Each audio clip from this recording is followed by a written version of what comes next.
khangela empilweni yakho tarira muumpenyu wako awubambanga ukungcolisa awuna kupata zvinosvibisa here ugqoka njengomhlaba hakuna kupfeka senyika supenda inzipho lawe wakupendawo nzara uKristu apenda umlomo mukristu apende muromo njani nemhaka iyi amacici ngawani kuyiyo mhete ndedzei ungagqoki njengabomhlaba usapfeka savaheti ungalandeli izinto zabo usatevera zvimusina asizo zakho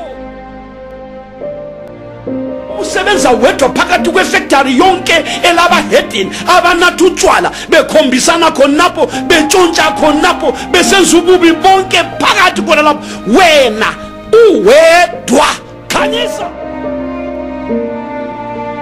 izithelo ezilungileyo bereka zvibereko zvakarurama yalela ekulungeni rambira pakururama ebusuku lunga usiku rurama uwedwa lunga uri wega rurama emsebenzini lunga kurubasa rurama emasimini lunga kumunda rurama mutsha esikolo lunga iwe mutsva kuchikoro rurama euniversity lunga nkulumo bani lamadlozi wena unomtauro upi namashavi ule nkulumo bani lamadlozi unomtauro upi namashavi ule nkulumo bani labafileyo wena unomtauro upi navakafa wenzani unoitei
Siyabonga sihlobo esithandekayo sihlangana namhle mini esikhathini selizwi lenkosi asithandaze nini. Thixo kaAbrahama noIsaka noJakobe siyakubonga ngalinkonzo yemini baba osifikise kuyo. Sesithe gwaqa baba phambi kobuso bakho. Yebo msindisi sezwa ngabasendulo ababehlala enyaweni zakho Nkosi yami ukhuluma. Nkosi wababusisa ilizwi lakho labasebenza labenza ngcwele. Senzele njalo nathi. Xa silizwa baba usihlanze ngehisophe. Nkosi yami imphefumulo yethu ibe ngcwele. Sifanele izulu Nkosi yami. Namhle mini baba usisa wonke umuntu olaleleyo Thixo wami ilizwi lakho. Abagulayo baphile, abalemoya emibi ihambe. Thixo wami abagulelwa izihlobo zabo ziphile. Nkosi yezulu nomhlaba nabangalaliwe ebusuku banika ubuthongo ngegama lika Jesu. Nababotshwe ngamadimoni bakhululwe baba ngoba wena izwi lakho linjengemvula baba. Nxa inetha baba konke kuyeneliseka. Nxa ukhuluma Nkosi yami kakwenzeke konke okuthandwa ngabantwana babantu abakucelayo kuwe inswelo zabo zigcwalise ngelizwi lakho. Ngiyabonga msindisi welule isandla sakho philisa abagulayo. Yebo Nkosi yami uzale ukuthi ungcwelise wembese ngamandla kamoya oyingcwele. Siyabonga baba sibeka konke kuwe ngokukholwa kuJesu ominjalo kuze kube phakade. Amen. Nansi isikhathi esihle sihlobo esithandekayo esenkonzo yethu yasemini. Eyino nguva yakanaka amadzinodikanwa yeshumiredu yemasikati. Siyambonga uThixo okhuluma phakathi kwethu. Tinovatenda Mwari vari kutaura pakati pedu. uThixo uyasithanda. Mwari vanotida. Uyasifuna ezulwini. Vanotida kudenga. uJesu simelele. Jesu akatimirira. Bathandi namunye abhubhe. Adikana nomumwe chete wedu kuti arasike. Ufuna sonke sifinyelele bukhosini bukaThixo. Anoda kuti tose tisvikirire paumambo hwaMwari. Sihlobo esithandekayo asisondelenike ngenhliziyo ethobekileyo. Amadzinodikanwa ngatiswederei nemoyo wakaputsika. uThixo uzasibusisa uma thina sithobeka sizehlisa sisiza ngenhliziyo edabukileyo. Mwari vachatiropafadza kana isu tikauya nemoyo unozvininipisa wakaputsika. Mwari vanotiropafadza naizvozvo. Sizwile indaba emangalisayo ekuseni, indaba yomuzi kaThixo iJerusalem elisha. Tanzwa nenzvimbo inoshamisa mangwanani, musha waMwari, Jerusalema raMwari. Into ebalulekileyo sizwe ukuthi kungena labo abalamagama abo alotshiwe encwadini yokuphila yewundlu. Asi bedzi chatanzwa ndechokuti kunopinda avo bedzi vane mazita akanyorwa mubhuku yeGwayana. Sihlobo esithandekayo omunye nomunye kathatha iqiniso ukuthi lilotshiwe igama encwadini yokuphila yewundlu. Hama dzinodikanwa mumwe nomumwe ngave nechokwadi chokuti zita rake rakanyorwa mubhuku youpenyu yeGwayana. Uma libhaliwe sihlobo sami kana rakanyorwa hama yangu gcina ke indawo yakho khona lapho. Chichengeta nzvimbo yako ipapo Ngokuphila impilo engcwele. Nokurarama upenyu hutsvene. Ngokuzinikela ebusweni benkosi njalo. Nokuzvipira pamberi pechiso chaMwari nguva nenguva. Uzisondeza egazini lika Jesu elihlanzayo. Uziswededze paropa raIshe wedu Jesu Kristu rinoshambidza. Ake sizwe lindaba futhi kuSambulo chapter 21. Ngatimbonzwai zvakare nhau iyi kuna zvakazarurwa chapter 21. Siqale khona kuverse 27. Titange paverse 27. Sambulo 21 verse 27. Zvakazarurwa 21 verse 27. Akuyi kungena nanye into embi neyenza ukunengekayo nokubi. Kuphela abalotshiweyo encwadini yokuphila yewundlu.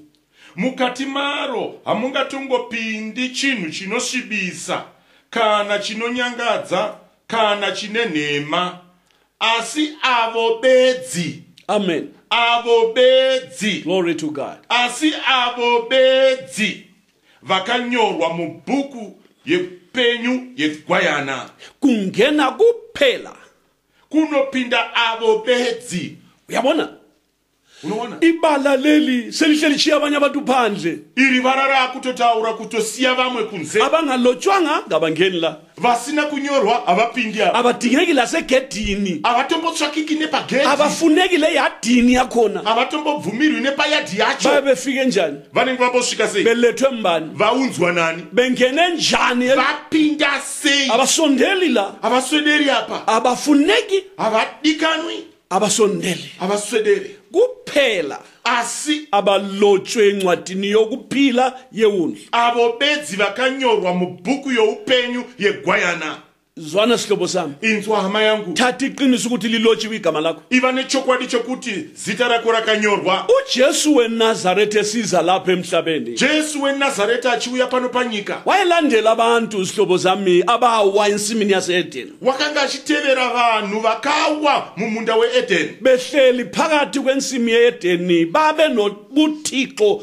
phakathi kwabo vagere mumunda weedeni vakanga vaino umwari mukati mavo uThixo wayesehla ngezikhathi ezithile ntambama ezoxoxa nabantu nomuntu Adamu yena ngokwakhe mwari waichiburuka nguva nenguva achiuya mumunda kuzokurukura naAdamu pachake ngenxa yobuthixo obabukhona phakathi kukaAdamu nokuda kwoumwari hwakanga hurimo mukati maAdamu kodwa Adamu esonile asi Adamu watadza eseqe umthetho kaMlimu achirika murayiro wamwari ubuhlobo banqamuka ukama hukadambuka uAdamu wawa Adamu akawa wawe emseni kaMlimu akawa panyasha dzamwari waye obungcweleni bukaMlimu akawa pautsvene hwamwari wawa ekufananeni noThixo akawa zvakare pakufanana kwake namwari wasale ngumuntu akasara ari munhu uThixo wasemxotsha ke mwari akachimudzinga ke wamxotsha kodwa emthanda zihlobo zami akamudzinga iye achimuda wamxotsha kodwa emfuna akamudzinga iye achimuda ayisikho esinye isidalwa esimsemhlabeni esibonakalayo nesingabonakaliyo esifana lomuntu man asikho umuntu wenziwa ngomfanekiso kaThixo hakuna chimwe chisikwa pasi pezuva panyika panapa chakafanana namwari nokuti mwari akasika munhu nomufananidzo wake munhu ndiye akafanana namwari bedzi umuntu kuphela ofana noMlimu munhu chete ndiye akafanana namwari izinyamazana noma zinjani loba zinkulu loba zizinhle njani azifani noMlimu muka kunyange dzichionekwa kana dzisingaonekwi dziri hombe kana dziri diki hadzifanani namwari kodwa umuntu wadalwa ngomfanekiso kaThixo emfuza ngokulunga nangobungcwele asi munhu wakasikwa nomufananidzo wamwari achimutodza pakururama nepautsvene waselahleka umuntu munhu akachirasika yikho Jesu weze emhlabeni ndokusaka Jesu akauya panyika ngoba umuntu nokuti munhu uyafuneka kuThixo back to God anodikanwa kuti adzokere kuna mwari munhu uJesu ke wasesiza lapha Jesu akachiuya panapa wayesiphambanweni akaenda pamuchinjikwa wayathwala izono zomhlaba wonke akanga achitakura zvivi zvenyika yose wathwala ukona kwabantu bonke akatakura utadzi hwevanhu vose wakhwela iCalvary akagata paCalvary bambethela ngenxa yezono zakho nezono zami akaroverwa pamuchinjikwa nokuda kwezvivi zvako nezvangu wangcwatshwa akavigwa umntakaMlimu mwana wamwari indodana kaJehova mwanakomana wamwari wangcwatshwe ethuneni akavigwa mubwiro wahlala 3 days akagara mazuva matatu wavuka ngosuku lwesithathu akamuka nezuva retatu injongo chinangwa kwakungasikho nje kubonisa kuphela hayi kwakanga kusiri kuzvionisa bedzi kwete wayejonge ukuthi abantu babe nendlela yokuba ngcwele ukuze babone uThixo wakanga ine chinangwa chokuti vanhu vave nenzira yokuti vaone mwari yikho sithi yena ndokusaka chiti efundisa abantu labana kuMateyu laphana achidzidzisa vanhu vaya kuna Mateyu uthi unotiye babusisiwe abamhlophe ngenhliziyo ngokuba bazawubona uThixo unoti vakaropafadzwa vakachena pamwoyo nokuti vachaona mwari esazi ukuthi uze lento yenza abantu babe mhlophe igama lenkosi malibonga achiziva kuti wauya nechinhu chinoita kuti vanhu vave vakachena zita raShengarike into yenza umuntu abe mhlophe ligazi likaJesu weNazaretha chinoita kuti munhu ave wakachena iropa raJesu weNazaretha uyabona ke brother unoona brother uyalifuna igazi likaJesu unorida ropa raJesu na ungakafika egazini lika Jesu kana usati wasvika paropa rajesu ungakhulumi ngezulu man usataure nezvedenga ungazikhohlisi ukuthi uzafika ezulwini never usazvinyengera uchiti uchasvika kudenga kwete kumele ufike egazini lika Jesu unofanira kusvika paropa rajesu izono zithethelelwe nguJesu zvivi zvikanganwirwe najesu uzalwe kutsha uberekwe kutsha igama lakho ke selilotshwe encwadini yokuphila zita rako rochinyorwa mubhuku youpenyu udlulele phambili ungcweliswe wopfuurira mberi wocheneswa wembeswe ngamandla kamoya oyingcwele wombekwa nesimba romoya mutsvene bese uphilela uThixo wochiraramira Mwari injongo chinangwa ukuthi ekucineni kohambo lwakho ndechokuti kumagumo upenyu hwokufamba kwako uyefika ubonakale emzini kaThixo ophilayo unosvika uoneke pamberi pomusha wa Mwari mupenyu abanqobayo vanokunda uthi uThixo anotiye iza kubenza insika ethempelini likaThixo uchavaita mbiri mutemberi yaMwari haleluya igama lenkosi malibongwe zita rashengaritendwe xa kuzokhulunywa abanqobi kuthi ukuthi kule mpi lapha phakathi kohambo lapha kana kuchiteurwa nyaya yevakundi zvinotaura kuti pane hondo pakati apa pakufamba yes impi phakathi komuntu okhonza uThixo iphakathi kwakhe noSathane iqalisa khona phane kuphendukeni khona pha uqala impenzima uSathane efuna ukumvimbela ukuthi angalandeli ubizo lolu olwenkosi uJesu hondo pakati pomunhu anoshumira Mwari iripo pakati pake iye naSathane inotangisa ipo paya paanongotendeuka chete hondo yatotanga ipo paya uSathane ulwisana naye Sathane anorwisana naye umvalela ngapha amvalele ngapha anomvarira uko amvarire uko amlwise so amlwise kanje amurwise nomtobo uya amurwise avusa abangane bamlwise amutse shamwari dzake dzipokane naye izihlobo zakhe zimphendukele hama dzake dzimpandukile ngenxa yokukhonza uThixo kuphela nokuda kokushumira Mwari bethu umhlaba wonke nyika yose uphambane naye pesane naye kudai kuzama ukummisa ukuthi angakhonzi uThixo achiedza kumiswa kuti asashumire Mwari impi yakho iyashisa brother hondo yacho inopisa ayilwiwa ngezibhakera ayirwiwe nezvibhakera ayilwiwa ngamampama ayirwiwe nempama hayi kwete impi kamoya hondo yomoya ilwiwa ngezikhali zikamoya inorwiwa nezombo zomweya manje umKristu zvino mukristu kumele angene emthandazweni anofanira kupinda pamunamato uzwile sihlobo sami unozindwa ngena emthandazweni pinda pamunamato ungene endlini yokuhlotshiswa upinde muimba yokushongedzwa umlimi akuhlomise ke izikhali zikamoya Mwari akushongedze zombo zomweya yes my sister ngokuzisondeza ngokufika kuJesu ngokuzinikela uzila ukudla uthandaza ungene endlini yokuhlonyiswa wohlonyiswe izikhali zikamoya hanzvadzi yangu nokupinda uchizvipira unenge uchipinda muimba yaMwari yokushongedzwa ushongedzwe usimbiswe unenge uchipiwa zombo zomweya endleleni lesihlobo sami ungathemba wakho amandla themba amandla wathatha egazini likaJesu panzira iyi hama yangu usavimba zombo zvaunowana apa unozviwana zvichiburikidza neropa raishe wedu Jesu Kristu ngena ke chipinda ke zinikele ke zvipire ngoba nokuti uSathane kafuni ukuthi uyefika ezulwini Sathane haadi kuti unosvika kudenga kodwa khangela man asi zvinotarira izulu elitsha denga itsva nomhlaba omutsha nonyika itsva intaba iZiyoni gomo Ziyoni iJerusalem eliphezulu neJerusalem liyakubiza so riri kudaidza so haleluya amen bambelela batirira asahambe brother ante brother gijima mfowethu manya ungaphelele endleleni usaperera munzira uqala kakwanelanga kutanga hakuna kukwana kodwa umiyo kuze kube sekupheleni wosindiswa asunomira kusvika pakuguma uchaponeswa igama lenkosi malibongwe zita rashengaritendwe sithandwa sami hama yangu yilwa ukulwa okulungileyo igwa kurwa kwakanaka amen amen bambelele kuphile nokuphakade batirira kuupenyu usingapheli Jesu Kristu ko Jesu Kristu aripo uza kuphasa achakusesedza ngapha nangapha uku nouku uhambe endleleni engumcingo ufambe panzira uze nete uyafika emagumeni kaSomali kusvikira wanosvika kumavazhe wawo masimba zvakaipa ose uzigcine kukho konke okubi uzvichengetedze kune zvakaipa zvose ukwenzela ukuthi kuitira kuti igama lakho lingasuswa encwadini yokuphila. zita rako risabviswa mubhuku youpenyu. Verse 27. Verse 20. Akuyi kungenya nanye into embi neyenza okunengekayo onokubi kuphela abalotshiweyo encwadini yokuphila yewundlu.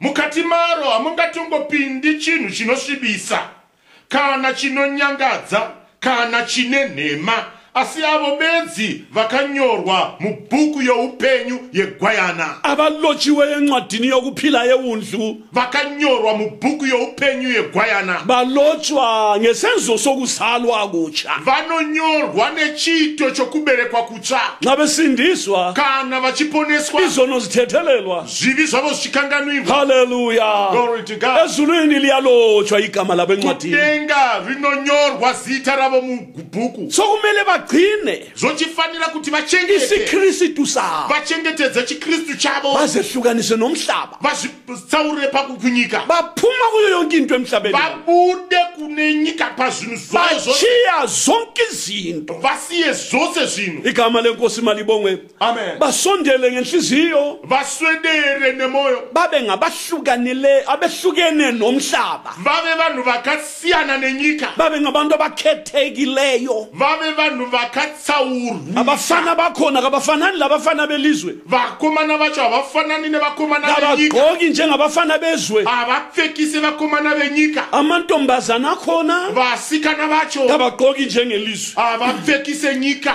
kabalandela umhlaba havateveri nyika, bahlukene nawo vakasiyana nayo. kunjalo baba nabomama bakhona Zvakadaro nokunana mai nana baba vacho ayisibo bezwe havasi venyika njengojesu engasiyo wezwe najesu hasi wenyika. bafuza umsindisi Vakatodza muponesi owabuya lapha ezweni akauya pano panyika waphila lapha emhlabeni akararama pano panyika, kodwa kazange ayenze isono asi haana kumboita chitema. wehlukene lo mhlaba. Wakasiyana nenyika. Inkosi iza kugcina ungazinikela Ishe vachakuchengeta ukazvipira. ungesabi ukusindiswa Usatya kuponeswa. ungabi ligwala lokulandela ujesu. Usava gwara pakutevera Jesu. Jesu uza kugcina. Jesu uchakuchengeta. Lalela ke Terera. nxa usungenile lapho Kana uchinge wapinda ipapo usuyilokhu manje. wave izi manje. 1 Peter chapter 2 1 Peter chapter 2. igama lenkosi malibongwe.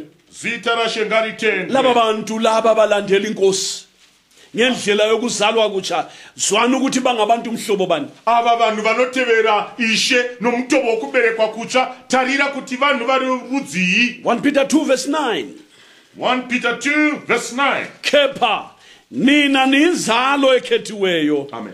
ubupristi obobukhosi isizwe esingcwele. Amen.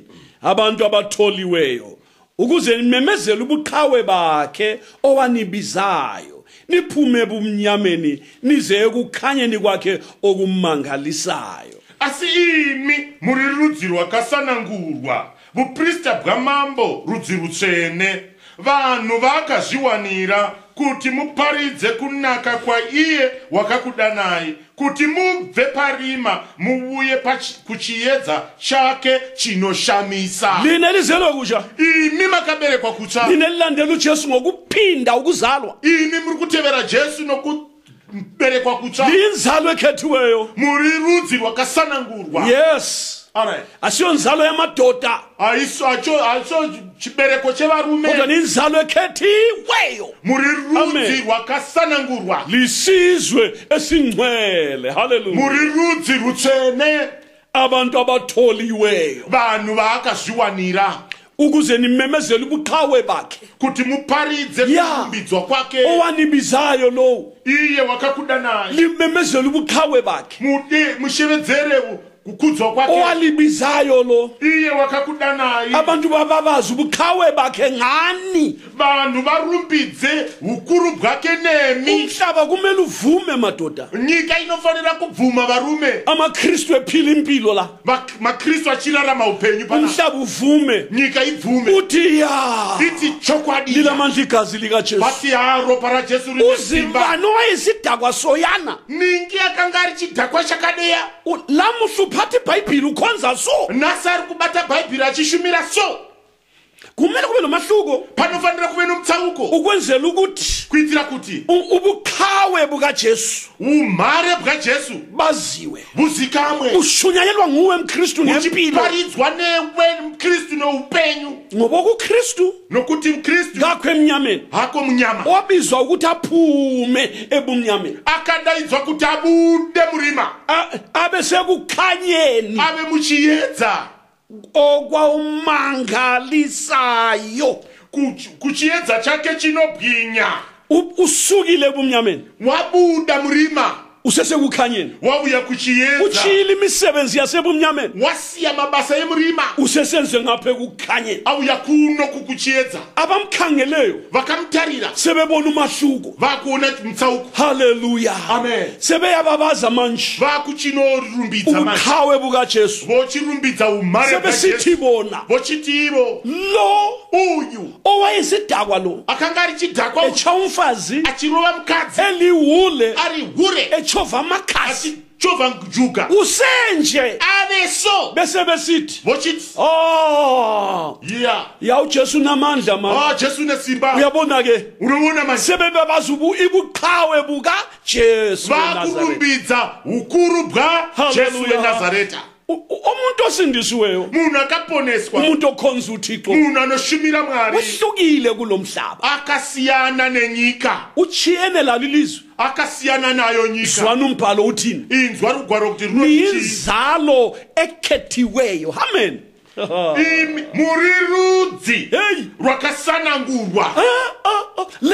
abaKristu Makristu bayinzalo ekhethiweyo rudzi rwakasanangurwa. glory to God Amen. laba Ava abasomakhiwa havasi varungu, asobantu abamnyama havasi vanhu vatema, asomandebele havasi mandebele, asomashona havasi mashona, asomachangane havasi machanga. hayi Kwete kodwa bayinzalo Rudzi. ekhethiweyo rudzi rwakasanangurwa. inzalo yakhona Rudzi rwacho ligazi likaJesu haleluya ropa raJesu. Amen. inzalo yakhona Rudzi rwacho ilizwi likaThixo elihlezi phakade ishoko raMwari rinogara nokusingaperi. bazelwe kutsha Vakaberekwa kutsha ngembewu engagugiyo nembewu isingavori. yona leyo mbewu engagugiyo Iyo mbewu isingavori, izwi likaThixo lihlala phakade ishoko raMwari rinogara nokusingaperi.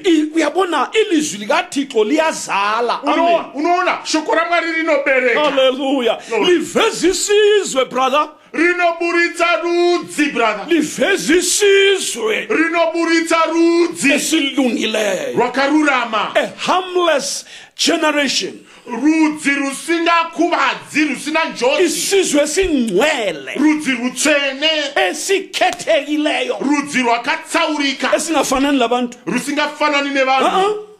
ngoba bazelwe kutsha Vakaberekwa kutsva ngezwi likaThixo neshoko raMwari, bayisizwe esikhethiweyo rudzi rwakasanangurwa, ya esingcwele rutsvene, esichumayela ubuqhawe bukaJehova runoparidza kubva kwaMwari, bamemezela ubuqhawe bukaJesu vanoshevedzera umhare hwaMwari nokuumbwa kwake, banqoba umhlaba nezinto zawo vanokunda nyika nezvinhu zvayo. uyabona mzalwane Unoona mdikani, kulomsebenzi okumele uwenze jaha pane basa raunofanira kuita iwe jaya. philela inkosi bruru Raramira Mwari hama, philela uThixo raramira Mwari hama, ebusuku nasemini usiku nemasikati. zidele Zvirambe, yekela umhlaba siyana nenyika, chiyana lezwe siyana nenyika. wena Iwe uyisizwe esingcwele uri rudzi rutsvene, uyisizwe esikhethiweyo uri rudzi rwakasanangurwa, uyinzalo ekhethiweyo uri rudzi rwakasanangurwa, uyikuprista obubukhosi uri buprista bwamambo. uyabona ukuthi uchiyene labantu Unoona kuti wakasiyana nevanhu ngenxa yegazi likaJesu nokuda kweropa raJesu. yikho amagama abantu laba abalotshiweyo encwadini yokuphila Ndokusaka mazita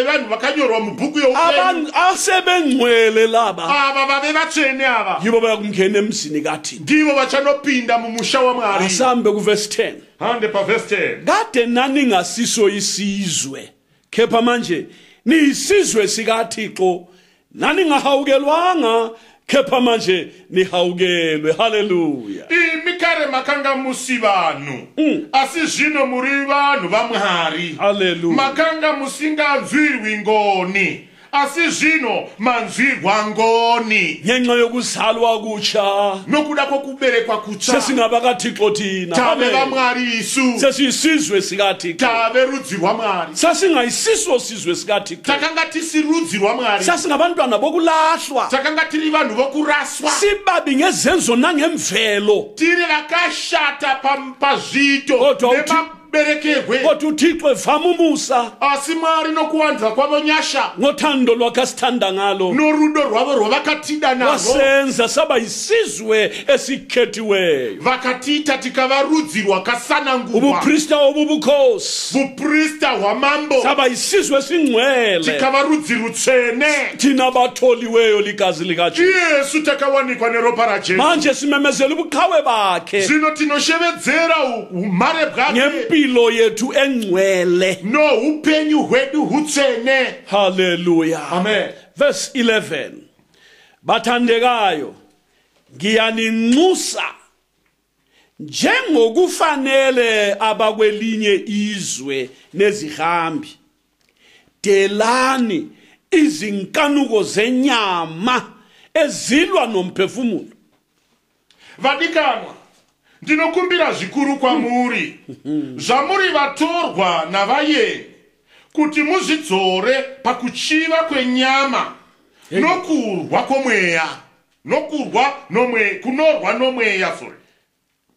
Awuzwe lapha ke uthi uThixo bathandekayo. Hey. Mwari vanoti vadikanwa lina lisizwe sikamlimu lina muri rudzi rwaMwarimi lina bupristo obubukhosi imi buprista bwamambo bakhethiweyo bakamlimu imi vakasanangurwa vaMwari elitshumayela ubuqhawe bukaJehova imi munoparidza kukudzwa kwaMwari. uthi umsindisi Mponisa noti lina bathandekayo imi vadikanwa ngiyaninxusa ndinokumbira zvikuru njengokufanele abakwelinye ilizwe nezihambi. zvamuri vatorwa navayeni kuti zvamuri vatorwa navayeni. Amen.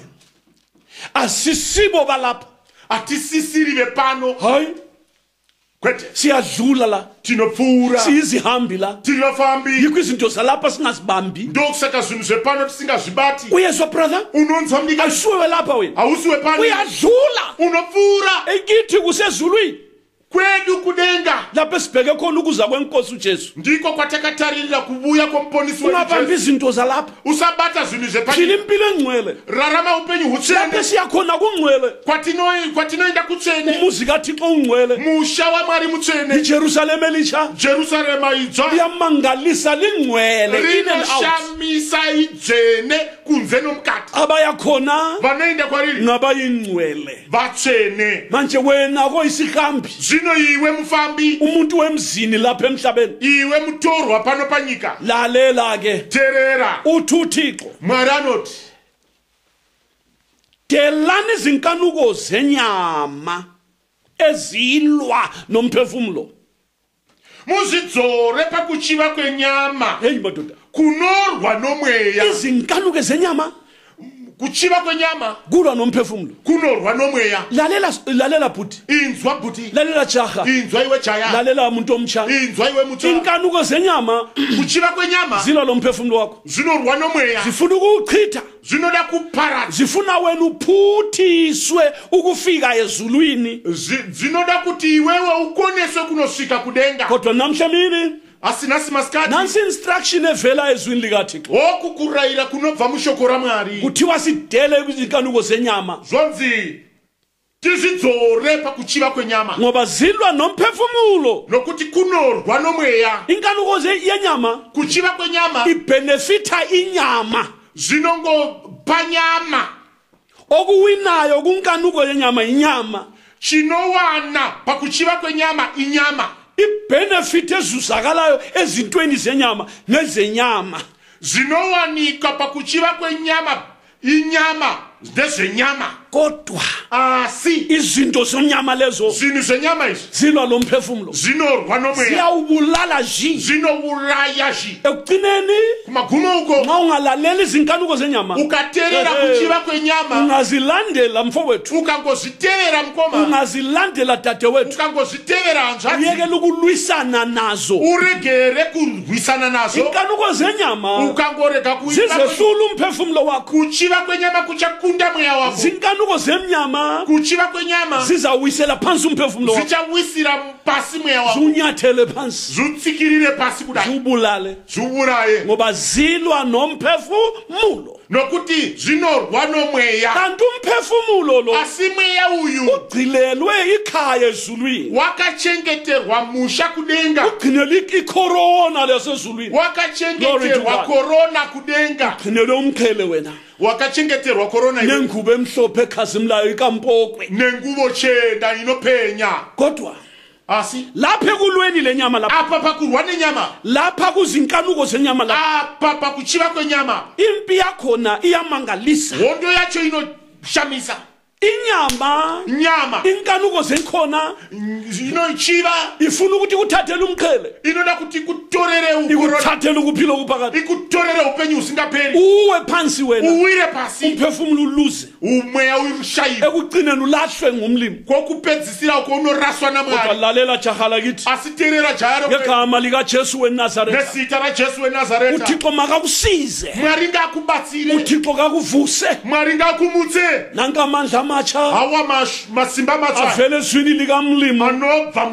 mishoko ramwari nxa uThixo siqaphelisa kanje madoda kana mwari achitichechisa zvakadai asenze njalo ngatiteisa izvozvo aphela inkanuko zenyama chenjera pakuchiva kwenyama zilwisa umphefumulo zvinorwisana nomweya wako ungalalela inkanuko yenyama ukateerera kuchiva kwenyama umphefumulo uyaluza mweya unoshaya ungalalela inkanuko yenyama ukateerera kuchiva kwenyama awungene emzini kaThixo awupindi mumusha wamwari ngoba uyabusula amabalabala enyama nokuti unenge wave namavara apa uyabusudatshukelwe unenge wabvarukirwa uyabe sungcolile unenge wasviba inkanuko zenyama ziyangcolisa kuchiva kwenyama kunosvibisa kulwa nomphefumulo kunorwa nomweya lalela sihlobo sami inzwa hama yangu balekela kuJesu tizira kuna Jesu hlala emthandazweni gara pamunamato yebo zahlukanise zviparadza tsaure njengomuntu oyisihambi lapha emhlabeni sezvo uri mutorwa uri mufambi panyika nanzelela ukuthi uzohambeni cherechedza kuti uri parwendo ungalibali emhlabeni lapha usavarayirwe panyika ungahlali phansi emhlabeni lapha usagara pasi panyika panapa phaphama chechuka Jesu yakuphaphamisha kathesi Jesu anokuchechusa yezvino izvi verse 12 nihambe kahle kwabezizwe liyezwa verse 12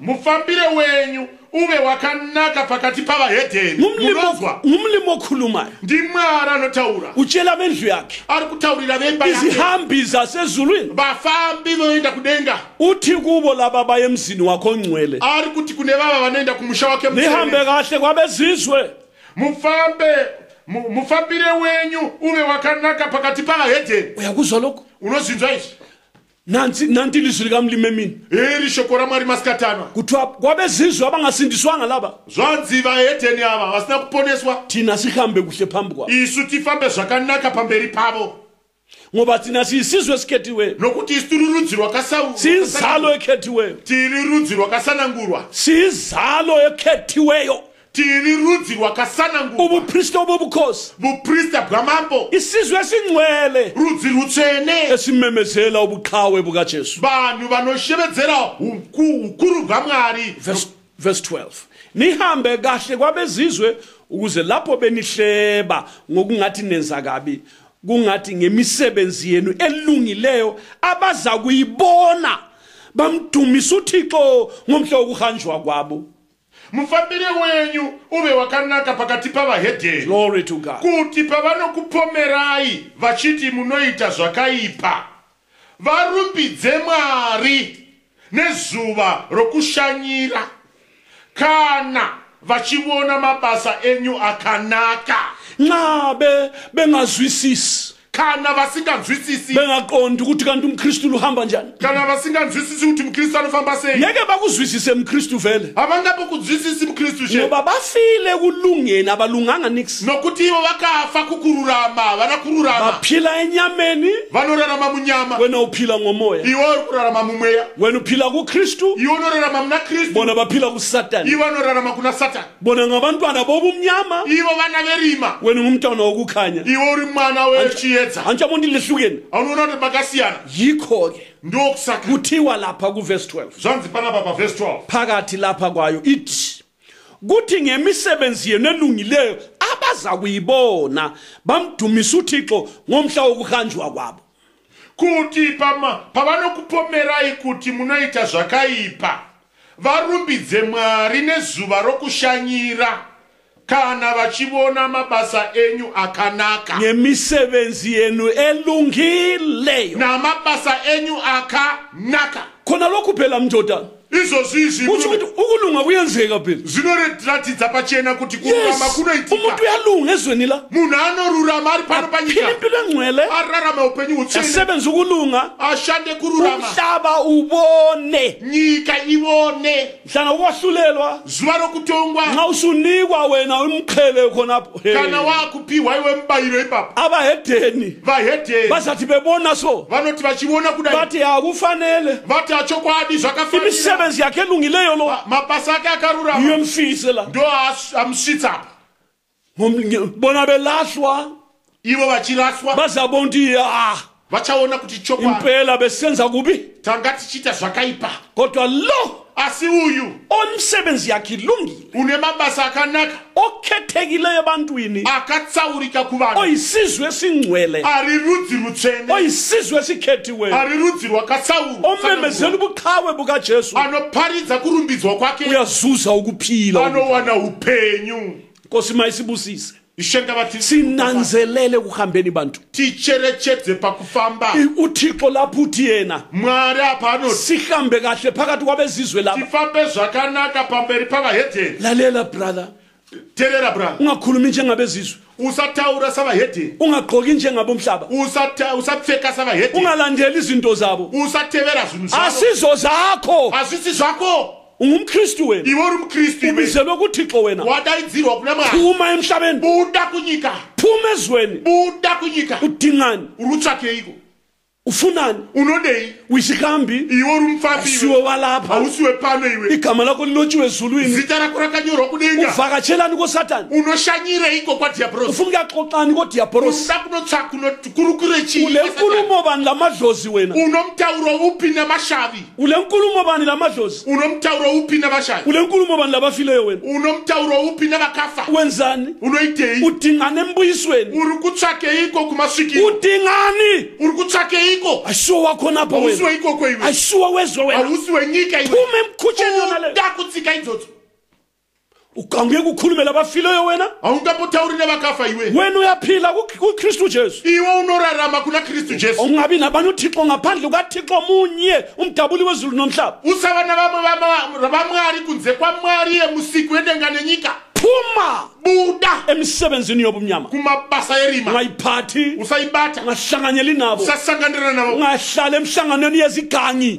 usamira panzira dzevano dzavasakarurama uthi Jehova vano kusihlabelelo 1 kuna mapisarema 1 verse 1 paverse 1 uyabusiswa umuntu ongahambi ngokuyala kwababi ongemi endleleni yezoni ongahlali nasemhlanganweni yezigangi zvanzi wakakomborerwa munhu usingafambi panorangana vakaipa usingamiri panzira yavatadzi usingagari panogara vadadi hamba kahle phambi kwabezizwe famba zvakanaka pamberi pevahedheni hamba kahle phambi kwabahedeni famba zvakanaka pamberi pavahedheni akungugqoka njengomhlaba hakuna kupfeka senyika supenda inzipho lawe wakupendawo nzara newe wenzani unoitei uKristu izinto asozakini lezo mani mukristu inzwa hazvisi zvekwenyiso uKristu apenda umlomo mukristu apende muromo njani nemhaka iyi amacici ngawani kweiwo mhete ndedzei asiko kwakho lokho hakuzvisi zvako izvi hayi phuma kikho buda kwazviri yekela reketa uThixo uthi Mwari anoti hamba kahle phambi kwabezizwe famba zvakanaka pamberi pavahedheni baba phuma ezintweni zamadoda wezwe buda kupakati pevarume venyika, ungahlala emhlanganweni yabo, usagara pamisangano yavo, ungakhuluma izinkulumo zabo, usataura mitauro yavo, nxa bekhuluma kwabo kana vachitaura zvavo bhala ibhayibhili, iwe varenga bhaibheri, nxa behlabela ingoma zabo zomhlaba kana vachiimba nziyo dzavo dzenyika hlabela ezasezulwini, iwe imba dzokudenga, nxa bexoxa ngalokho okubi kana vachikurukura nezvakaipa wena izvo khuluma ngendawo zasezulwini. iwe taura nezvenzvimbo dzokudenga. jaha lakithi, Iwe jaha rekwedu, lalela muntu omtsha, teerera iwe mutsva, lalela dadewethu, teerera hanzvadzi, phuma buda emhlabeni, munyika, ubiziwe wena, wakadanwa iwe, phila impilo engcwele, rarama upenyu hutsvene, uyafuneka ekhaya. unodikanwa kudenga. umlimi ukufuna umutsha unjalo, so Mwari anokuda uri mutsva wakadaro, ungadelelwa ngusathane, usadhererwa nasatani, abeleke ukubamba amahlombe wena, asakubata mafudzi Satani, usathane adlale lawe, atambe newe Satani, akumbambathe usathane. akupuruzire, akubhabhadzire. lalela young man, Teerera iwe jaha mutsva, lalela ntombi, teerera iwe musikana, mana uqinile phambi kwenkosi. mira wakasimba pamberi paMwari. umsindisi okubizileyo ukhona, Muponisi akakudana aripo, uthi anoti nihambe kahle kwabezizwe, mufambe zvakanaka pamberi pavahedheni, katsho ukuthi xubana nabo, hayi haasi kuti iye sangana navo, uthi phuma kibo, anoti bude kwavari, gcina ukulunga wena. chengeta kururama iwewe. khangela ijaha uJosefa. Tarira jaya riya Josefa. uJosefa walukwenza isono ezweni lasemzini, Josefa akaramba kuita chivi munyika youtorwa, wala akaramba wagcina isikristu sakhe, akachengeta chikristu chake, wagcina ukulunga kwakhe. akachengeta kururama kwake.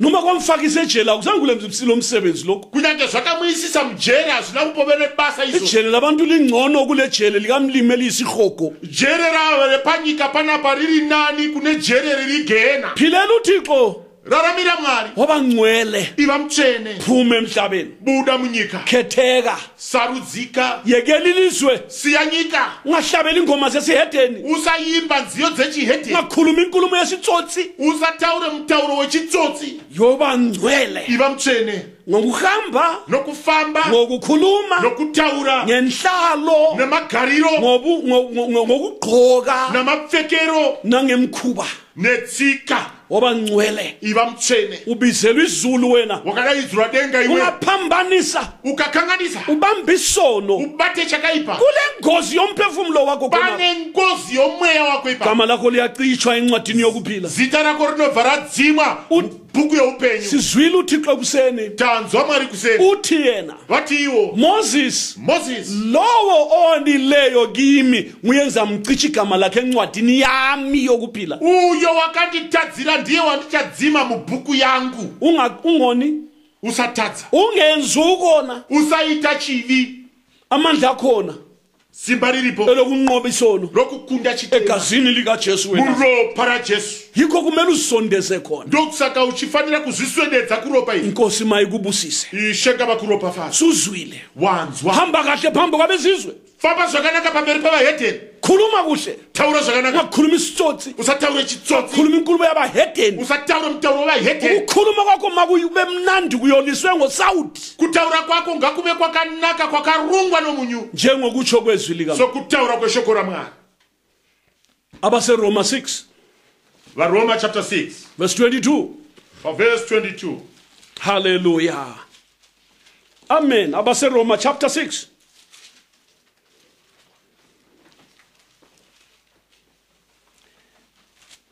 kepha kalokhu senikhululiwe koneni, nikhonza uThixo, ninezithelo zenu zibe ubungcwele, ukugcina kuukuphila okuphakade. Amen. Verse 22. Asi zvino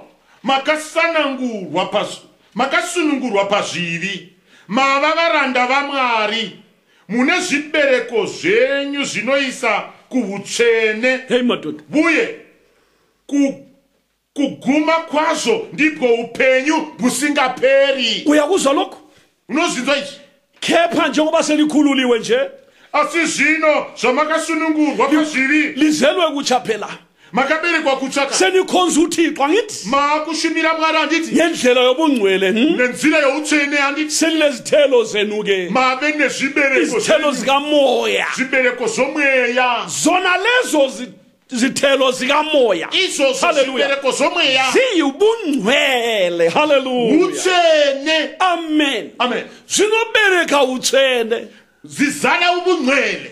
Mabasa iwayo akarurama. Imisebenzi le elungileyo Inobereka utswele. izala ubungcwele. Yeah. Yes. Tabe mithi inobereka zibereko zitswene. Hallelujah. Sesiyizihlahla ezithela izithelo ezingcwele. Glory to God. Amen. Izithelo lezi ezingcweleke Zibereko izithene izi. yizo zifunwa ngumlimi lezi. Ndo zinodikano namngari. Lithi ilizwi likamlimi lapha. Shokora mariri noti. Ukugcina kwakhona Mugumo wacho. yikuphila okuphakade.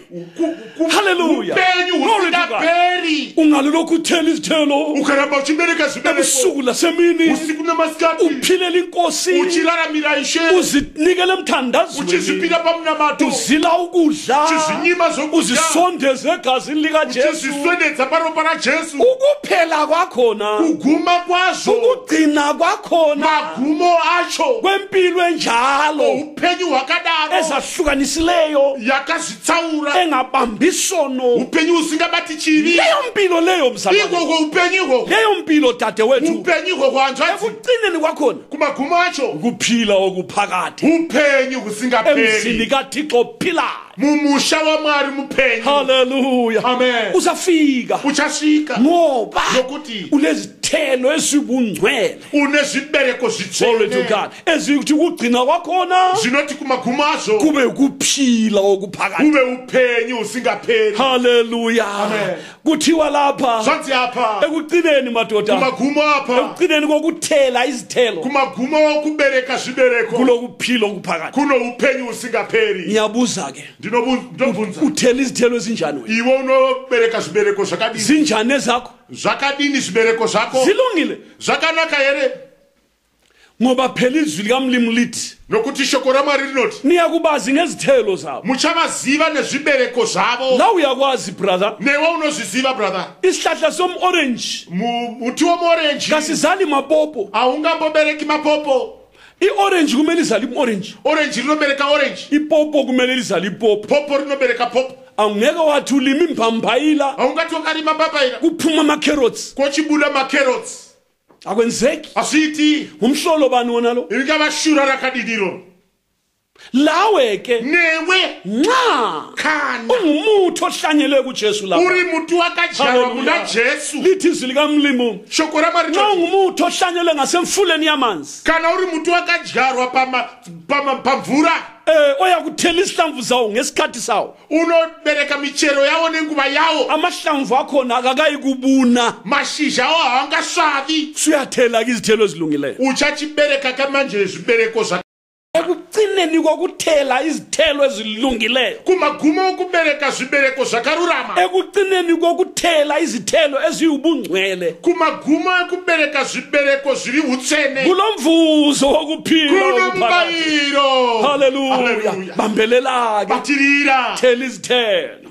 Bereka zvibereko. Yebo, sondela ezwini likamlimi, Sendera pashoko ramwari. lingamanzi lona Iro imvura. likuthelezela. Rinokudiridzira. Ya, hlala lapha emfuleni wamanzi okuphila Gara pamvura. Parwizi rwemvura. ukwenzela ukuthi amahlamvu akho angabuni, Kuitira kuti mashizha ako asasvava. uthela izithelo Ubereke zvibereko. eziyubungcwele. Zviri utsvene. Ekugcina kwakhona Kumagumo azo. ukuphila okuphakade, Upenyu usingaperi. ukuphila lokho esikudingayo madoda, Upenyu uhu watiri kutsvaka yikho kudai. esikusebenzelayo. Ndokwatiri kushandira. Sebenzela ukuphila okuphakade. Tiri kushandira upenyu usingaperi. Sifuna ukuphila okuphakade. Tinoda upenyu usingaperi. Sichiya umhlaba lezinto zawo Tasiya nyika nezvinhu zvayo. ngenxa yokuphila okuphakade. Nokuda kweupenyu usingaperi. Manje ke Zvino ke khangela ke zakho izithelo. chitarisa iwe zvibereko zvako. Uthelani? Unobereka chinyi? Uthelani? Unoberekei? Abezizwe babonani kuwe? Benyika vanoonei kwauri? Umhlaba ubonani? Nyika inoonei? Bathini nxa bekukhangela? Vanoti kudini kana vachikutarisa? Awufani nabo. Haufanani navo here? Nxa ufana nabo awukaqalisi. Kana uchifanana navo hausati watangisa. Wathi uJesu ukulunga kwenu kumele kudlule kwabaFarisi. Jesu vakativo kururama kwenyu ngakupfuure kwavafarisi. Ukulunga kwakho wena Kururama kwako iwe ngeke kwalingana nabantu bezizwe. akungafanani kuinzane nevanhu vevahedeni. Abantu abakulunga kwesintu Vanhu vanokururama kwechivanhu okungasi ezulwini nix. kusingaendese kudenga. Ukulunga kwesintu kuphelela lapha ezweni la. Kururama kwechivanhu kunoperera panyika pana. Kodwa Asi kunokulunga mhlobo othandekayo kunokururama hama inodika okuvela kuThixo ngokukholwa. kunobva kuna Mwari nokutenda. Ngakholwa kuJesu Ukatenda kuna Jesu umuntu uyasindiswa. munhu anoponeswa. Hallelujah. Glory to God. Izono zithethelelwe. Zvivi zvinorekererwa. Ubusuphila impilo manje Wochirarama upenyu yokuthela izithelo zobungcwele. yokubereka zvibereko zvitsvene. Ukuphela kwakhona Magumo azvo ikuphila okuphakathi. upenyu husingaperi. Inkosi mayikubusise. Ishe ngakuropafadza. Thela ke izithelo ezilungileyo. Bereka zvibereko zvakarurama. Yalela ekulungeni. Rambira pakururama. Ebusuku lunga. Usiku rurama. Uwedwa lunga. Uri wega rurama. Emsebenzini lunga. Kurbasa rurama. Emasimini lunga. Kumunda rurama. Mucha esikolo lunga. Iwe mutsva kuchikoro rurama. University lunga. University rurama. Nakwa apprenticeship training course yako lunga. Nyango uri apprentice rurama uri ikoko. Teacher Iwe teacher lunga mkristu. rurama iwe mkristu. Wena driver ongumkristu. Iwe driver mkristu. Lunga khonapho drive ikombi. Rurama ipapo iwe chidriver kombi. Thela izithelo zokulunga. Bereka zvibereko zokurura. Lunga. Rurama. Noma ungudokotela lunga. Kunyange uri doctor rurama. Lunga.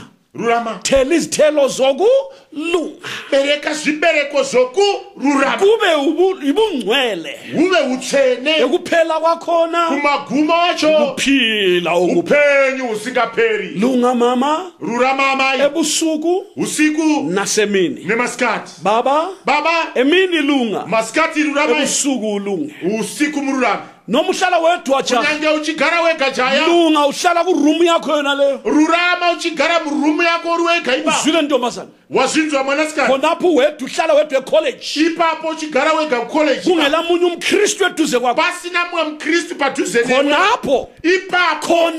Ipapo. Yikho phela okumele ukhanye khona kakhulu. Ndo paunofanira kuonekera ipapo zvikuru. Angithi thina sizinkanyiso ezikhanyayo njengezinkanyiso zebumnyameni. Anditi isu tiri mwenje inovhenekera murima here. Nxa uphakathi kwabahedeni mKristu. Kana uri pakati pavahedeni. Lalela izwi likaMlimu. Inzwa shoko raMwari. Yikho kumele ukhanye khona. Ndo paunofanira kuvhenekera. Lithi izwi likaMlimu. Shoko raMwari rinoti. Ukukhanya kwenu akukhanye. Kuvheneka kwenyu ngakuvheneke. Pamberi bonke. Pamberi pavanhu vose. Badumisa uThixo. Varumbidze Mwari. Bangakubona ukukhanya lokho. Vakaona chiedza icho. Bazadumisa uJehova. Vacharumbidza Jehovha. Khanya brother. Vheneka brother. Khanya ebumnyameni khanya. Vheneka murima. Noma usebenza wedwa phakathi kwefactory yonke elabahedeni abanatha utshwala bekhombisana khonapho betshontsha khonapho besenza ububi bonke phakathi khona lapho wena uwedwa khanyisa. Kunyange uchishanda uri wega pafactory yakazara vahedheni pasina mwe mukristu ipapo vari kumadoro vachipfimbana ipapo vachiita zvose zvakaipa ipapo iwe vhenekera uri wani ipapo uri wega vhenekera. Khanyisa msalwana. Vheneka phakathi kwabahedeni mukati mevahedheni. vela Wonekera. bonakala ngemsebenzi eyubungcwele. Wonekera nemabasa matsvene. Philela uKristu khona lapha. Raramira Kristu ipapo. Isiphetho sakhona Magumo acho. ikuphila okuphakathi. Upenyu husingaperi. 2 Corinthians chapter 7. Vakorinto wechipiri chapter 7. Asifike khona masinyana. Ngatisvike ipapo nokukasika. 2 Corinthians chapter 7. Hallelujah. 2 Corinthians chapter 7 asifunde kuverse 1. Siqale khona kuverse 1. Verse 1. Lokhu sinalezi zithembiso bathandekayo. Asizihlanze ukungcola konke komzimba nokomoya. Siphelelise ubungcwele ngokumesaba uThixo. Amen. Verse 1. Zvino vadikanwa zvatine zvipikirwa izvi ngatizvinatse pamatsvina ose enyama nomweya tikwanise utsene pakutya Mwari. Uyezwa lokho? Amen. Ake siphinda amazwi amangalisayo. Ngatimbodzokorola emashoko anoshamisa. Lokhu sina lezi sithembiso lezi. Yebo. Ezesivumelwano esitsha. Zwesungano itsha. Lokhu silezithembiso lezi. Sezothi nezibimbiso izi zesungano itsha. Ezokuya entabeni kaThixo. Zokuyenda kugomo raMwari. eJerusalem elitsha Ku Jerusalem itsha. eliphezulu Riri kudenga. kuzigidi nezigidi Kumazana nemazana. kubandla lamazibulo omagama abo alotshiwe abhaliwe ezulwini Kukereke yamatangwe inamazita abakanyorwa kudenga. nasemoyeni yabalungileyo abapheleleyo Nokumeya yebakarurama bakakwana. njoba sina lezi zithembiso nje Sezothi nezibimbiso izi. lezi zithembiso lezi Izi zibimbiso izi. kuthiwa ke Zwanzike. asizihlanze Ngathi zinatse ukungcola konke pamachina ose. lalela asizihlanze Ngathi zinatse ukungcola konke pamachina ose. komzimba Enyama nokomoya nomoya. siphelelise ubungcwele Tikwanise utsene ngokumesaba uthi nokumutsha Mwari. thina Isu kumele tinofanira sizihlanze tizinatse. ukungcola konke Tizinatse pamachina ose. komzimba nokomoya Enyama nomoya. akutsho khona ukuthi uJesu ukuthi umuntu nguyokwanisa ukuzihlanza yena Azirevizo zokuthi munhu anokwanisa kuzinatsa iye kwete. ukuzihlanza yena ngokuzigeza maybe ngamanzi or something hayi Angazinatsa iye nokuzigeza iye nemvura kwete. okuhlanzayo ligazi likaJesu Zinoshamba apa zinonatsa apa iropa ra Jesu. thina Isu kumele tinofanira sizingcwelise tizichenure. we must separate ourselves Tizichenure consecrate our lives tizipe paupenzi. sizahlukanisele uThixo Tizitsaurire Mwari. uyezwa lokho Unonzwa izi. yikho ukuzihlanza khona Ngokuzinatsa ikoko. kade ungavunyelwa ukubamba inkazana Wanga ungabvumirwa kubata msikana. kodwa Asi ngenxa yokuthi nemhaka yokuthi ungumKristu uri mkristu uyezulwini unoenda kudenga ngenxa yezithembiso zezulu nokuda kwezivimbiso zvedenga uyayekela unoregedza uyazingcwelisa unozichenura awusabambi auchabati lobu lenkululeko yokuzinathela utshwala kunyange unesununguko yekuzimwira doro kodwa asi uyekela unoregedza uyazingcwelisa unozichenura uyazehlukanisa unozitsaura wala ngambomo unoramba mavune wala zikhona izinto unoramba ziripo zvinhu zvacho wala zikhona izinto ezingenziwa unoramba zviripo zvinhu zvingaitwa zikhona izinto ongazenza zviripo zvinhu zvaungaita kodwa asi ngenxa yesithembiso nokuda ngenxa kwezviripiso yezulu nokuda kwedenga ngenxa yalumuzi kaThixo nokuda kwomusha uyu ngenxa waMwari yokufuna ukuyabona uThixo nokuda kwokunobona Mwari uyazingcwelisa unozichenura ngamanye amazwi uyazehlukanisa unozitsaura wekela lokhu unoregedza izvi wekele lokhu uregedze izvi awuthinti lokhu augunzve izvi awukhulumi lokhu autauri izvi konke komhlaba zvose zvenyika uyazihlanza kikho unozvinatsa kwazviri njengomuntu ocecele umtshado somunhu ari kugadzirira svitsa kumbe ukuya kwenye indawo ethile okumele acece kana kuti anoenda kune imwe nzvimbo yakati kuti kunofanira kuti achene uyageza ageze anogeza ageze abe muhle ave wakanaka okufanele leyo ndawo zvakafanira iyoyo nzvimbo lalabo bantu ayakibo nekuvanhu ivavo vaari kuenda kwavo nombuthano ayakubo nomuungano waari kuvinga iyoyo nxa isehamba kana akuenda endleleni lapha padzira apa zikhona into ezingcolisayo zviripo zvinhu zvinosvibisa ezingamngcolisa zvingamusvibisa kodwa asi yena iye ezintweni zona lezo pazvinhu izvozvo uzazivika zonke uchazvinzvenga zvese azayifika lapha yakhona kusvikira anosvika kwaanoenda efika bus stop laphana kana asvika pabus stop elindele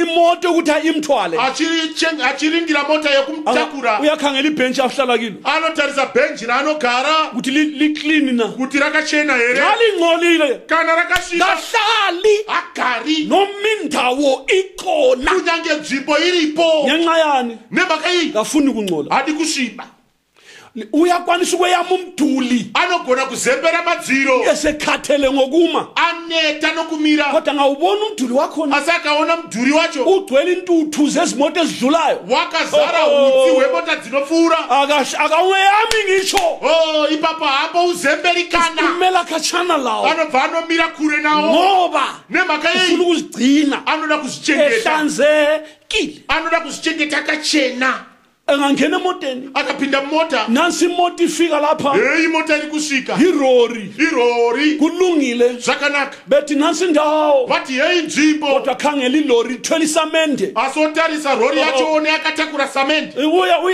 uyala abanye bengena yena uyama anoramba anomira otarisa orega vamwe vachipinda iyomira uthi mina ngeke ngene lapha lesuthu yami iye oti ainini kwete handingambopindi apa pakati uyazingcwelisa unoona anozvitsaura uyala kukhona mani kuvumeka anoramba zviripo zvichitibvumika uyathi hayi angeni ati haiwa inandipinda but hayi price intengo yokuhamba khona i-half price vanobva vataiwa kana ukangopinda hako sure ikoko mutengo wacho muripo wacho i-half price yetransport uyabatshela iye wovaudza ati hayi kulungile madoda hambani oti zvakanaka enda henyu uzikhethele azvisarudzira ukuthi angangeni khona kuti asapinde ipapo edlula laphana achipfuura ipapo ayehlela khona ebus stop onoburuka pabus stop ebhasini abe igadile mabhazi raanenge agada seyehlile waburuka othi tuthi uyanyathela phansi ochi tsika pasi ehamba mbijana achifamba zvishoma abone hawu izulu linile lapha ona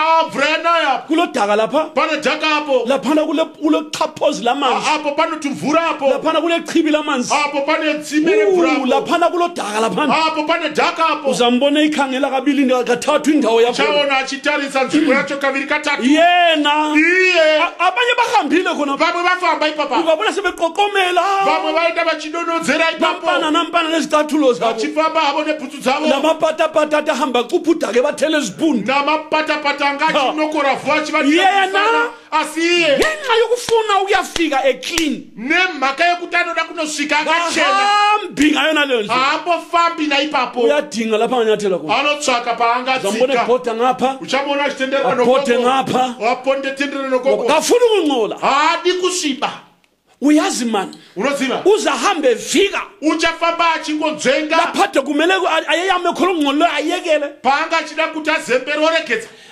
labantu omakanika abagadala izimota begqoka ama-overall bevela lungisa i-breakdown kafuni ukusondela duze kwabo bazamngcolisa ngegrisi nanamakanika ava vanga vari mumota imomo vari kubva kunogadzira breakdown vane mahovhorosi avo nemagrisi haaswederi pedyo navo nokuti vangamusvibisa nemagrisi uyabona ke unoona umuntu lo munhu uyu uzazi uyazingcwelisa unozvichenura uyazihlanza unozvishambidza uzigcine kuhlanzekile unozvichengeta akachena uvika okungcolileyo anonzvenga zvakasviba uvika okungcolisayo anonzvenga aze zvinosvibisa ayefika emhlanganweni abizele kusvikira anosvika pamusangano wadaidzira kunjalo ke bathandwa zvakadaro vadikani umzekeliso lo mucherechedzo uyu mufananidzo uyu ufana lokho ekumele sikwenze thina endleleni yasezulu zvinofanana nezvatinofanira kuita kuleli lizwe libe lingcolisayo lethu kune ino nyika yakaipa yazvino inosvibisa kumele sizihlanze tinofanira kuzvinatsa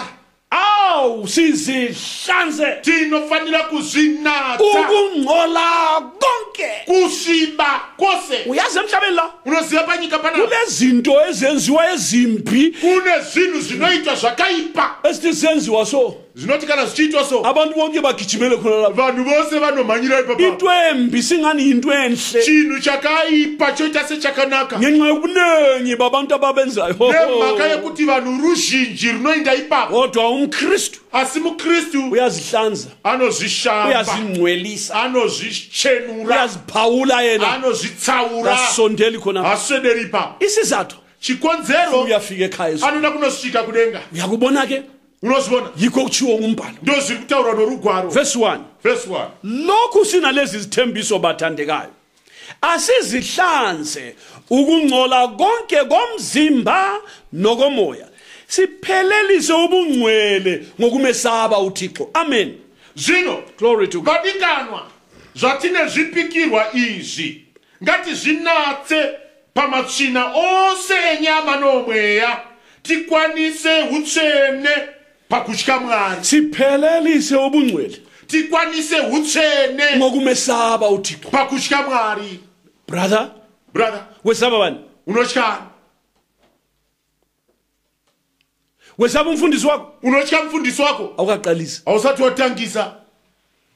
Akwesatshwa abazalwane. Akutyiwe bazalwa. Kwesatshwa uThixo. Kunotyiwa Mwari. Into emangalisayo. Chinhu chinoshamisa. Lithi izwi likaMlimo. Shoko raMwari rinoti Siphelelise ubungcwele ngokumesaba uThixo. tikwanise utsvene nokumutya Mwari.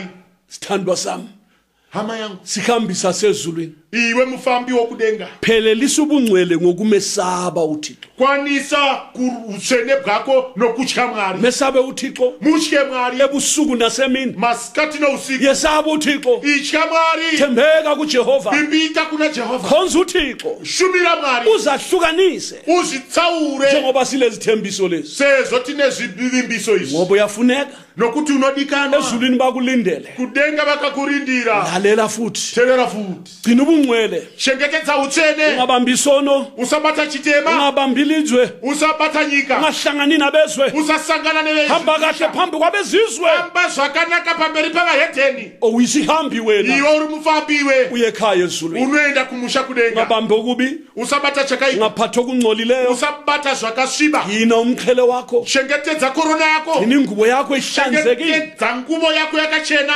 Inkosi mayikubusise. Ishenga kuropa fa. Nanti ilizwi likaMlimo. Heri shoko raMwari. Uthini ngalo. Unoti kudini nalo. Nanti ilizwi likaMlimo. Heri shoko raMwari. Ngena emthandazweni. Pinda pamunamato. Khuluma noThixo. Taura naMwari. Ngobungcwele bakho. Noutsvene bwako. Ngempilo yakho. Noupenyu hwako. Khangela empilweni yakho. Tarira muupenyu hwako. Awubambanga okungcolisa. Hauna kubata zvinosvibisa here. Khuluma ngokungcolisa. Hauna kutaura zvinosvibisa here. Nansi isikhathi sokuthanda. Heyi nguva yokunamata. Nansi isikhathi sokuzinikela. Heyi nguva yokuzvipira. Esokusondela kuThixo. Heyi nguva yokuswedera kuna Mwari. Asihlanze uJehova. Kuti Mwari vakushambidze.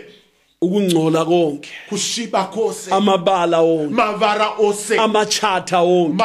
Machata ose. Ingcekeza yonke. Tsvina yose. Size sibe libandla elingcwele. Tisvikire pakunova kereke tsvene. uKristu azivezele lona. Iyo yakazviwanira Kristu. Libandla lobukhosi. Riri sangano roumambo. Lingelacala. Risina mhosva. Singena mpimbi. Risina chakada. Singena nto enjalo. Risina ruvara. Namhle mini. Nasi masikati. Cela umusa kuJehova. Kumbira nyasha kuna Jehova. Sondele emadolweni lapha. Swedera nemavhia. Sebenza ngomthandazo. Shanda nomunamato. Khuluma noJehova ngomthandazo. Taura na Jehova. Nanti ithuba sihlobo sami. Uyeyi mkhana ama. Ngemva kwalomthandazo omfitshane. Mushure mamunamato imfupi. Siwe phansi ngamadoda. Tiwe phasi nemavhi. Sikhulume noThixo. Titaure naMwari. Asenze sibe ngcwele. Mwari atite tive vatsvene. Thixo kaAbrahama noIsaka noJakobe. Ngegama likaJesu weNazaretha siyakubonga baba.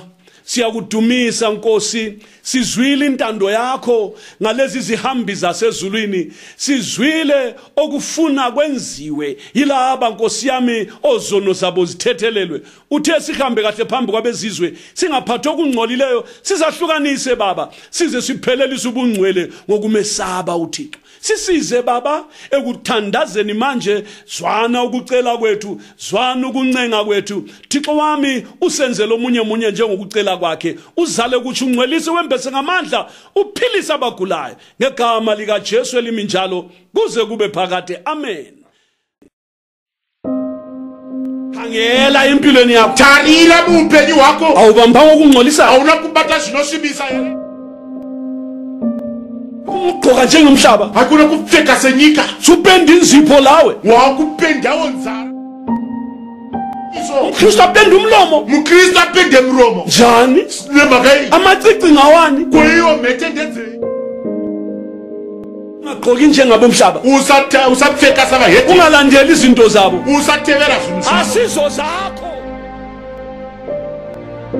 usebenza wedwa phakathi kwefactory yonke elabahedini abanatha utshwala bekhombisana khonapho betshontsha khonapho besenza ububi bonke phakathi khona lapho wena uwedwa khanyisa izithelo ezilungileyo bereka zvibereko zvakarurama yalela ekulungeni rambira pakururama ebusuku lunga usiku rurama uwedwa lunga uri wega rurama emsebenzini lunga kuribasa rurama emasimini lunga kumunda rurama mutsha esikolo lunga iwe mutsva kuchikoro rurama euniversity lunga unkulumo bani lamadlozi wena unomtauro upi namashavi ule nkulumo bani lamadlozi unomtauro upi namashavi ule nkulumo bani labafileyo wena unomtauro upi nabakafa wenzani unoitei uthi